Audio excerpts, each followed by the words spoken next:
వాడ Srinivas కాంట్రవర్సీలకు care of address. ఆయన ఏం చేసినా ఏం మాట్లాడినా వివాదమే అవుతోంది. ఓవైపు కుటుంబ వివాదం చల్లారిందనుకుంటున్న లోపే మరో కొత్త వివాదం దువ్వాడ మెడకు చుట్టుకుంటోందట. దీంతో అటు పార్టీ సైతం మాకేంటి కొత్త తలనొప్పులు అని ఫైర్ అవుతున్నారట. ఇంతకీ దువ్వాడను చుట్టుముట్టిన ఆ కొత్త కాంట్రవర్సీలు ఏంటి, వాటి కదేంటి? Watch the story. సిక్కోలు రాజకీయాల్లో దువ్వాడ శ్రీనివాస్ రూటే సెపరేటు. వైసీపీ నేతగా ఉన్న ఆయన రోజుకో వివాదంలో చిక్కుకుంటూ పాలిటిక్స్ లో హాట్ టాపిక్ గా మారుతున్నారు. ఇప్పటికే కుటుంబ వివాదంలో చిక్కుకుని రాష్ట్ర వ్యాప్తంగా పెనుదుమారమే రేపారు. అది కాస్త సద్దుమణిగిందనుకునే లోపే తాజాగా ఆయన తీసుకున్న డాక్టరేట్ పెద్ద దుమారమే రేపింది. ఊరు పేరు లేని యూనివర్సిటీ, యూజీసీ అనుమతి లేని యూనివర్సిటీ నుండి డాక్టరేట్ తీసుకున్నారంటూ ఆయన ప్రత్యర్థులు సోషల్ మీడియాలో పెద్ద ఎత్తున ట్రోలింగ్ చేశారట. ఆ వివాదం ముగిసేలోపే ఆయన ఇంటికి పవర్ కట్ మరో వివాదంగా మారింది. దువ్వాడ శ్రీనివాస్ ఇంటి కరెంటు బిల్లును కట్టలేదని పవర్ కట్ చేశారట విద్యుత్ శాఖ అధికారులు.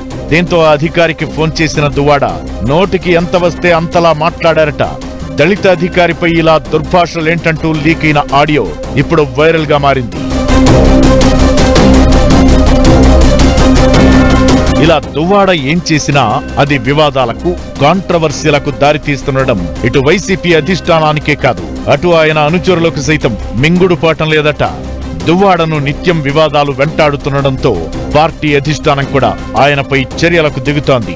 కుటుంబ వివాదంతో పార్టీకి భారీగా డ్యామేజ్ అవుతుందని భావించిన వైసీపీ ఆయన్ని టెక్కలి నియోజకవర్గ ఇన్ఛార్జ్ బాధ్యతల నుంచి ఇటీవల తప్పించింది. ఆ బాధ్యతలను ఇటీవల ఎన్నికల్లో ఎంపీగా పోటీ చేసి ఓడిపోయిన పేరాడ తిలక్కి అప్పగించారు. దీంతో అప్పటి నుండి దువ్వాడ శ్రీనివాస్ పార్టీకి అంటీ ముట్టనట్టుగా వ్యవహరిస్తున్నారట. పార్టీ కార్యక్రమాలకు పిలుపునిచ్చినా కూడా వాటికి దూరంగా ఉంటూ సొంత వ్యవహారాలనే చక్కబెట్టుకుంటున్నారట. అంతేకాదు, దువ్వాడ భార్య వాణి సైతం దువ్వాడకు చెక్ పెట్టేందుకు టెక్కలి వైసీపీ ఇన్ఛార్జ్ పేరాడ తిలక్ తో కలిసి పనిచేస్తున్నారట.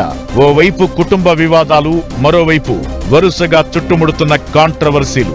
ఇలా దువ్వాడకు ముందును ఈ వెనక గొయ్యిలా మారిందంటున్నారు ఆయన క్యాడర్.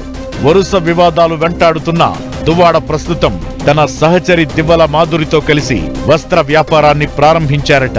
అక్కడ బిజీగా ఉంటూనే కాంట్రవర్సీలకు మాత్రం కేర్ ఆఫ్ అడ్రస్ గా నిలుస్తూనే ఉన్నారు దువ్వాడ శ్రీనివాస్.